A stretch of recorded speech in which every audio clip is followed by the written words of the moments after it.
Hari ini kita akan membahas tentang diet ala artis yang lagi viral belakangan ini. Let's go!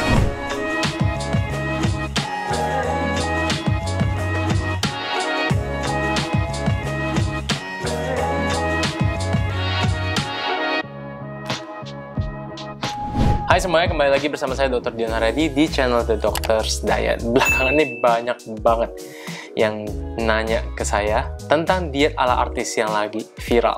Ya, pokoknya yang itulah. Banyak banget yang nanyain kepada saya. Sebenarnya kalau teman-teman sudah follow Instagram saya, terima kasih semuanya udah follow Instagram saya. Teman-teman pasti tahu kalau saya sebenarnya udah bahas tentang masalah ini di Instagram atau di feed tuh, tinggal dicari aja. Ya, yang cover depannya Blackpink. Emang nggak nyambung sih, tapi ya udah nyambungin aja, ikut-ikutin aja. Nah, dari situ sebenarnya saya udah jelasin poin-poin yang menurut saya penting untuk dibahas. Nah, tapi setelah itu pun masih ada yang nanya, masih nggak puas istilahnya. Mungkin masih ada banyak pertanyaan dari teman-teman, sehingga akhirnya saya buatin question box tuh di story Instagram beberapa hari yang lalu. Terus saya minta pendapat dan pertanyaan dari teman-teman seputar hal ini, seputar diet ala artis pokoknya. Disclaimer ya, jadi di video ini saya akan ngomongin tentang diet ala artis secara garis besar. Jadi bukan terhadap satu diet artis tertentu ya. Dan kita akan lebih banyak ngomongin tentang praktek mengcopy pola diet artis ini. Boleh apa enggak sih sebenarnya? Cocok apa enggak sih sebenarnya? Sehat apa enggak sih? Baik apa enggak sih? Efektif apa enggak sih? Dan seterusnya. Respon pertama dari Leska Wahyuni. Mama saya jadi ikutan diet ini. Makanan di rumah jadi rebus-rebusan dan kukus-kukusan akhir-akhir ini. Oke, saya ucapkan masalah kukus-kukusan dan rebus-rebusan ini, kalau kalian udah lama follow saya, kalian pasti tahu kalau saya tuh nggak suka banget sama yang namanya rebus-rebusan yang istilahnya hambar banget gitu loh, yang nggak ada rasanya sama sekali, yang menyiksa lidah, menyiksa diri kita. Saya nggak suka. Jadi diet yang menurut saya baik, diet yang menurut saya tepat, itu yang bisa kita nikmati dan yang bisa kita lakukan jangka panjang. Jadi nggak ada salahnya sebenarnya menumis atau menggoreng atau misalnya memanggang, selama kita bisa istilahnya mengetahui berapa sih kalori yang ada di makanan ini dan berapa sih jatah yang boleh saya konsumsi. Terus bisa ngatur frekuensinya juga, ngatur porsinya, itu nggak ada masalah sama sekali. Nah, makanya kalau misalnya ada diet-diet yang menyarankan untuk mengukus, merebus, biasanya tidak saya sarankan. Kecuali kalau misalnya kalian suka banget ya makan makanan yang kukus, rebus-rebusan gitu ya silahkan. Jadi menurut saya penting untuk melihat bahwa diet itu bisa dilakukan jangka panjang. Jadi harus bisa dinikmati. Jangan cuman istilahnya, untuk sementara doang nih, cuma untuk 3-4 hari, saya kukus-kukus aja, saya rebus-rebus aja, terus nanti bisa makan lagi kayak biasa. Nggak kayak gitu. Kalau kalian nggak bisa nikmati, ya apa gunanya? Respon selanjutnya datang dari Noli Amelia. Jujur nggak bisa ikutin diet artis itu kalau kalori masuk di bawah 1000 kalori, dok. Dan menurut saya sepertinya hanya jalan 45 menit. Hanya kardio saja. Oke, terima kasih untuk responnya. Jadi banyak sih sebenarnya yang senada ya, yang nanyain tentang masalah kalorinya. Saya nggak nonton videonya full sebenarnya, saya cuma nonton sedikit doang. Dan saya juga nggak ngitungin sebenarnya, nggak sampai sekepo itu kalorinya berapa. Tapi banyak teman-teman yang ngitung kalorinya berapa sih ini yang dikonsumsi setiap harinya. Dan banyak yang bilang itu di bawah 1000 kalori. Tapi gini, apa yang terlihat di depan kamera belum tentu yang terjadi di balik kamera juga. Mungkin di depan kamera kelihatannya 1000 kalori, tapi bisa aja ada tambahan-tambahan snack lainnya mungkin yang membuat kalorinya lebih dari itu. Mungkin ada cara masak tertentu yang ternyata nyelip sedikit-sedikit kalori dan ternyata nggak 1000 kalori. Mungkin juga ada cheat meal atau apa dan lain sebagainya yang kita nggak ketahui. Ini hampir sama juga dengan teman-teman yang mukbang. Teman-teman mukbang, artis-artis mukbang ya, yang di video emang kelihatannya makannya banyak banget tuh. Kayak Tan Boy Kun misalnya, kayak nasi padang berapa bungkus. Saya ngeliatnya udah enak sih, jujur aja. Tapi dia bisa makan sebanyak itu dan dia bisa mempertahankan bentuk badannya itu tetap ideal, tetap bagus. Bisa aja di luar waktu itu makannya sedikit. Dan mungkin juga aktivitas fisiknya emang tinggi banget sehingga kebutuhan kalorinya juga tinggi. Terus masalah 45 menit jalannya ini menurut saya ya, itu tergantung lagi ke individu masing-masing. Jadi ada juga kok jenis orang yang olahraganya cuma 10 menit jalan, nggak ada latihan beban sama sekali, and it's okay. Karena setiap orang itu punya start point yang berbeda-beda. Ada nih jenis orang yang bisa langsung latihan beban, langsung 5 kali seminggu, dan dia enjoy, dia menikmati, bisa aja. Tapi ada jenis orang lain yang nggak enjoy sama sekali dilakukan latihan beban, jadi mereka harus mulai dari sesuatu yang mereka nikmati terlebih dahulu. Nah, ya bisa aja dengan berjalan kaki, bersepeda misalnya, berenang, dan lain sebagainya. Memang idealnya itu harus ada latihan kardio dan juga latihan beban. Terutama kalau kita mau menurunkan berat badan, kita mau menjaga massa otot. Memang idealnya seperti itu, harus ada latihan beban. Tapi, kalau misalnya nggak enjoy misalnya, terus kalau dengan melakukan latihan beban malah menjadi beban beneran untuk hidupnya, malah menjadi stres, ya nggak usah. Nah, jalan 45 menit memang terlihat mudah. Tapi kalau kita pikir-pikir lagi, olahraga jenis apapun itu memerlukan komitmen. Ini yang membedakan makanya ada aktivitas fisik dengan olahraga. Kalau kita mau melakukan olahraga, itu ada komitmennya loh. Kelihatannya simple, tapi komitmennya itu nggak simple sebenarnya. Dan itu sebenarnya juga memerlukan latihan. Nah, buat teman-teman yang mau memulai olahraga, nggak ada salahnya sebenarnya memulai dari hal yang kecil. Jadi kalau misalnya kalian mulai pun misalnya ya, dari jalan kaki 5 menit satu hari, nggak masalah kok. Daripada nggak ngapa-ngapain sama sekali seharian, cuman baring-baring doang, Netflixan doang, lebih baik kalian jalan 5 menit satu hari. Tapi perhatikan bahwa harus ditingkatkan. Ketahui bahwa 5 menit itu nggak ada apa-apanya. Oke, saya mulai dari 5 menit, tapi 5 menit ini bukan batas maksimal saya. Saya bisa lebih dari ini. Saya masih bisa terus berkembang. Terus mungkin besoknya tambahin 1 menit, jadi 6 menit. Besok jadi 7, 8, 9, dan seterusnya. Terus kalau udah sampai satu titik tertentu, mungkin merasa, oh kayaknya saya udah cukup nyaman nih, saya boleh nih coba latihan lain. Coba latihan lain, latihan beban kayak, yoga kayak, ikut kelas Zumba kayak misalnya, dan seterusnya. Nah, ini ada yang nanya lagi, masalah 1000 kalori ini. Dari Juwita_Anggra ini. Jadi makan di bawah 1000 kalori atau di bawah BMR bahaya apa tidak? Gini, buat teman-teman yang udah lama nontonin YouTube saya, ikutin follow Instagram saya, pasti tahu saya nggak nyaranin makan di bawah BMR. Karena ditakutkan ya, kalau misalnya kita makan di bawah BMR, akan mengganggu proses metabolisme tubuh kita, mengganggu proses fungsi organ tubuh kita juga. Itu yang sebenarnya ditakutkan. Dan gejala ini sebenarnya bermacam-macam. Ada orang yang kalau disuruh makan di bawah BMR, dia nggak masalah sama sekali. Tapi ada juga yang kalau makan di bawah BMR, muncullah gangguan-gangguan hormonal, muncullah gangguan-gangguan misalnya kulit, ototnya mulai terkikis lah, dan seterusnya. Intinya ada banyak masalah. Jadi ada yang nggak apa-apa, ada juga yang kenapa-kenapa. Nah, karena saya harus ngajarin ke semua orang istilahnya ya semua orang sih, maksudnya banyak orang yang nonton gitu ya, yang nggak mungkin saya ajarin yang beresiko mencelakakan teman-teman.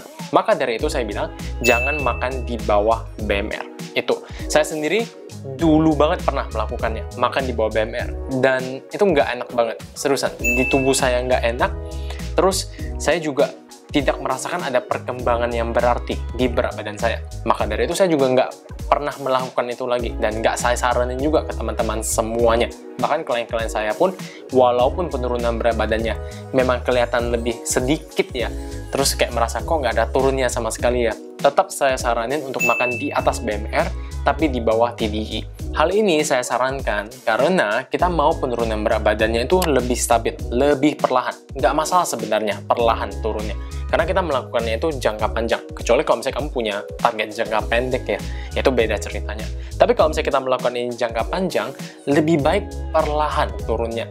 Jadi kita bisa memastikan yang turun itu massa lemak, sambil kita mempertahankan massa otot atau bahkan kita meningkatkan massa otot ini. Selain dari efek terhadap tubuh yang mungkin terjadi, makan dengan kalori yang sedikit ya, 1000-an kalori ya, itu sulit dan ribet mau dipertahanin jangka panjang. Saya sendiri ya makan 1500-1600 kalori itu udah kayak, aduh ini makannya dikit banget nih, laparan aja rasanya. Kalaupun dilakukan makan di bawah BMR, makan dengan kalori sedikit, biasanya karena ada target jangka pendek yang ingin dicapai biasanya, dan itu pun di bawah supervisi langsung oleh ahli gizi dan juga dokter gizi. Karena dari dokter dan ahlinya itu yang tahu, oh orang ini sekarang ada masalah defisiensi nutrisi nggak ya? Ada masalah nggak ya ke jantungnya? Ada masalah nggak ya tekanan darah? Kesehatannya gimana nggak ya? Dan seterusnya. Ya pasti ahli dan dokternya kan nggak mau dong pasiennya ada kenapa-kenapa ya. Pasti dijaga banget. Intinya kita mau memastikan pasien kita bisa mencapai targetnya dengan sehat dan juga dengan efektif. Tapi itu kembali lagi ke dokter dan juga ke ahlinya masing-masing. Karena semua dokter, semua ahli di dunia ini saya rasa punya pendapatnya masing-masing, punya pengalaman yang berbeda-beda. Pengalaman saya masih sedikit berapa tahun, cuma 1-2 tahun doang, akan berbeda jauh dengan ahli, dengan profesor yang sudah bertahun puluh tahun, ilmunya juga udah lebih banyak, pengalamannya juga lebih tinggi. Ya pasti akan berbeda, karena mereka juga sudah bertemu banyak sekali pasien mungkin dengan kondisi yang sama. Jadi ya keputusannya pasti akan berbeda. Nah itu yang perlu kita hargai. Nah itu yang perlu kita istilahnya lihat juga, bahwa nggak cuma sekedar, oh si Dr. Dium bilang nggak boleh dibawa di BMR, kok si ini makan di bawah BMR, berarti dia salah. Ya nggak kayak gitu sebenarnya, karena setiap ahlinya itu punya sisi masing-masing yang bisa ia lihat. Tapi kalau misalnya teman-teman melakukan ini secara mandiri, setelah itu teman-teman juga nggak punya target jangka pendek yang harus dipenuhi, saran saya jangan makan di bawah BMR atau makan dengan kalori yang rendah banget. Coba pelajari gimana sih caranya untuk makan di defisit kalori, tapi dengan cara yang masih bisa dinikmati, dengan kalori yang cukup, gimana cara memenuhi nutrisi harian saya, bagaimana cara membuat tubuh saya menjadi lebih sehat. Itu sebenarnya yang harus dicari. Ya. Pertanyaan berikutnya dari Monik Nasution. Dok, apa jam makan harus on time ya setiap harinya supaya penurunan berat badan itu maksimal? Terima kasih atas pertanyaannya. Sebenarnya yang menentukan kita turun berat badannya atau tidak itu kembali lagi ke defisit kalori. Jadi jam makan sebenarnya tidak mempengaruhi berat badan kalian secara langsung. Jadi istilahnya kalau ada yang teman-teman yang nggak makan sarapan misalnya, tapi dia cuma makan siang sama makan malam, sama ada cemilan misalnya, intermittent fasting. Selama dia defisit kalori ya dia tetap akan menurunkan berat badan.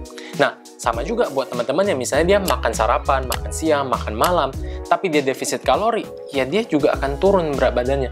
Jadi kembali lagi ke keseimbangan kalori nih, bukan ke arah jam makannya. Nah, tapi mengatur jadwal makan yang teratur itu juga salah satu hal yang penting. Kenapa? Karena seringkali ya, ini seringkali, nggak semuanya seperti ini, kalau misalnya kita skip satu meal, kecenderungannya adalah kita akan makan lebih banyak di meal selanjutnya. Ah, saya udah nggak makan siang hari ini, bolehlah gorengan 2 atau 3. Nah, hal-hal kecil seperti ini yang menyebabkan peningkatan jumlah kalori harian yang menyebabkan peningkatan berat badan. Nah, kalau misalnya kita bisa stick ke jadwal yang seharusnya, jadi misalnya kita bikin jam 8 harus makan ini, jam 10 harus makan ini, jam 12 harus makan, jam 6 harus makan. Kita ikutin jadwalnya, maka rasa lapar kita, nafsu makan kita itu bisa dikontrol dengan lebih baik.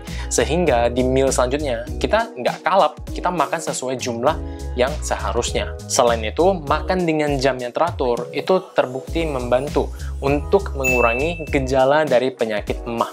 Jadi kalau misalnya teman-teman yang punya penyakit MAH, punya penyakit dispepsia, saya saranin makan di jam yang teratur. Oke, ini ada respon yang bagus banget dari Reneva Febriana. Sampai 3 dia bikin responnya.